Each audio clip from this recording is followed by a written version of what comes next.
అండి అందరికీ నమస్కారం. వీడియోలో వీకోట మార్కెట్లో టమాటా ధరలు ఏ విధంగా నచ్చుతాం. అంత ముందుగా మన ఛానల్ని ఫస్ట్ టైం చూస్తున్నట్లయితే ఇంతవరకు సబ్స్క్రైబ్ చేసుకోకపోతే దయచేసి మర్చిపోకుండా సబ్స్క్రైబ్ చేసుకోండి. మేము పెట్టే వీడియోస్ ఫిల్మ్స్ తప్పకుండా లైక్ కొట్టండి. ముందుగా డేట్ 1వ తేదీ 5వ నెల 2024వ సంవత్సరం వీకోట మార్కెట్లో 15 కేజీల బాక్స్ మాత్రమే ఉంటాయండి. చిన్న బాక్సు స్టార్టింగ్ థర్డ్ రకం క్వాలిటీ వచ్చేసి 20 రూపాయల నుంచి 70 రూపాయల వరకు తీసుకున్నారు. 20 rupees to 70 rupees.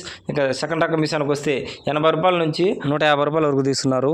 80 rupees to 150 rupees వరకు తీసుకున్నారు. 15 కేజీల బాక్సు సెకండ్ రకం క్వాలిటీ. ఇక టాప్ అండ్ టాప్ విషయానికి వస్తే ఇప్పటివరకు జరిగిన యాక్షన్ ప్రకారం 160 రూపాయల నుంచి 210 రూపాయల వరకు తీసుకున్నారు. 160 రూపీస్ టు 210 రూపీస్ వరకు తీసుకున్నారు. 15 కేజీ బాక్సు వీకోట మార్కెట్లో. ఇది ఈరోజు వీకోట మార్కెట్లో టమాటా రేట్లు. ఈ వీడియో ఇన్ఫర్మేషన్ మీకు యూస్ఫుల్ తప్పకుండా ఒక లైక్ కొట్టండి. మరిన్ని మార్కెట్ వాళ్ళ కోసం మన ఛానల్ని తప్పకుండా సబ్స్క్రైబ్ చేసుకోండి. Thank you for watching this video.